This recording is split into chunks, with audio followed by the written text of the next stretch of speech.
الرحمن الرحیم۔ حضرت عبداللہ ابن مبارک رحمۃ اللہ علیہ ایک بہت بڑے بزرگ تھے اور اللہ کے ولی تھے۔ ان کے گھر کے سامنے ایک لوہار رہتا تھا اور اس کی وہاں پر بھٹی تھی جس میں وہ سارا دن لوہے کو تپاتا اور اس کو ہتھوڑے کے ساتھ کوٹتا تھا اور اس سے لوہے کا سامان بناتا تھا۔ کافی عرصے تک وہ یہ کام کرتا رہا۔ ایک دن اس کا انتقال ہو جاتا ہے اور حضرت عبداللہ ابن مبارک رحمۃ اللہ علیہ نے اس لوہار کو، اس بھٹی والے کو خواب میں دیکھا کہ وہ جنت کے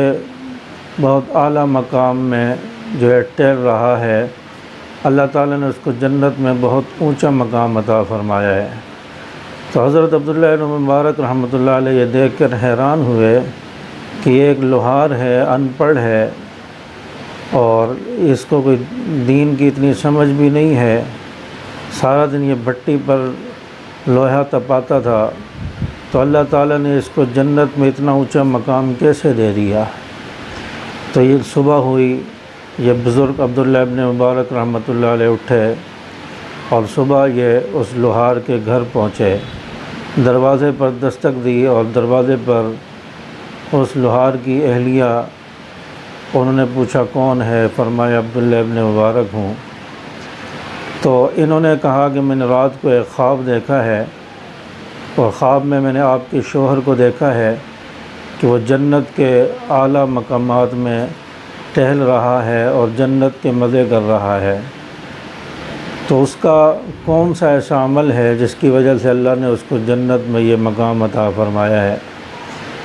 تو ان کی اہلیہ کہنے لگی کہ اس کا کوئی خاص عمل تو مجھے یاد نہیں ہے،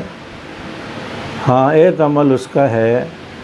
کہ جب اذان ہوتی تھی اور یہ لوہا کوٹ رہا ہوتا تھا، ہتھوڑا مار رہا ہوتا تھا، تو اذان ہوتے ہی اپنا ہاتھ وہیں روک دیتا تھا، ہتھوڑے کو رکھ دیتا تھا اور اذان خاموشی کے ساتھ سنتا، اذان کا جواب دیتا تھا، اس کے بعد اپنا کام شروع کرتا تھا۔ یہ ایک عمل مجھے اس کا یاد ہے، اس کے علاوہ مجھے اور کوئی عمل یاد نہیں ہے۔ تو حضرت عبداللہ ابن مبارک رحمۃ اللہ علیہ نے فرمایا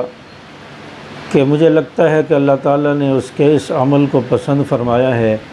اور اس کے اس عمل کی وجہ سے اللہ تعالیٰ نے اس کو جنت میں اونچا مقام عطا فرمایا ہے۔ اور حضرت احمد علی لاہوری رحمۃ اللہ علیہ یہی بہت بڑے بزرگ اور بہت بڑے عالم گزرے ہیں، وہ فرماتے ہیں کہ جو شخص گفتگو میں مشغول ہو، آپس میں بات چیت کر رہا ہو اور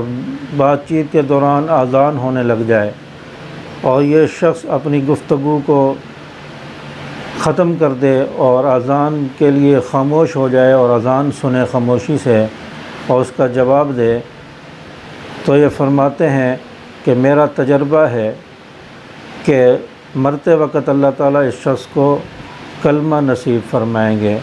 یعنی مرتے وقت یہ شخص ایمان کی حالت میں مرے گا، کلمہ نصیب ہوگا۔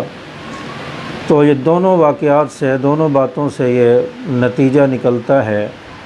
اور یہ سبق ملتا ہے کہ انسان اذان کا احترام کرے، اذان کا ادب کرے، خاموشی سے اذان کو سنے، اذان کا جواب دے اور اذان کا احترام، اذان کا جواب دینا، اذان کو خاموشی سے سننے پر اللہ تعالیٰ نے ایک لوہار کو اتنا بڑا مقام عطا فرمایا کہ جس پر عبداللہ ابن مبارک بھی حیران ہیں کہ اس کو جنت میں اتنا اونچا مقام اس ایک نیکی کی وجہ سے مل گیا۔ اس کو ہم حقیر اور ادنا سی نیکی سمجھتے ہیں، ادنا بات سمجھتے ہیں، لیکن اذان کے وقت خاموش ہو جانا، اذان کے الفاظ کا جواب دینا اور دعا پڑھنا، یہ اللہ کے نزدیک بہت بڑا عمل ہے۔ اس کی وجہ سے اللہ تعالیٰ ہمیں ہو سکتا ہے کہ جنت میں اعلیٰ مقام عطا فرمائیں اور اس کی وجہ سے اللہ تعالیٰ ہمارا خاتمہ ایمان پر فرما دیں۔ تو اس لیے اذان کا احترام کرنا، اذان کا جواب دینا، یہ بہت بڑا اجر اور بہت بڑے ثواب کا کام ہے۔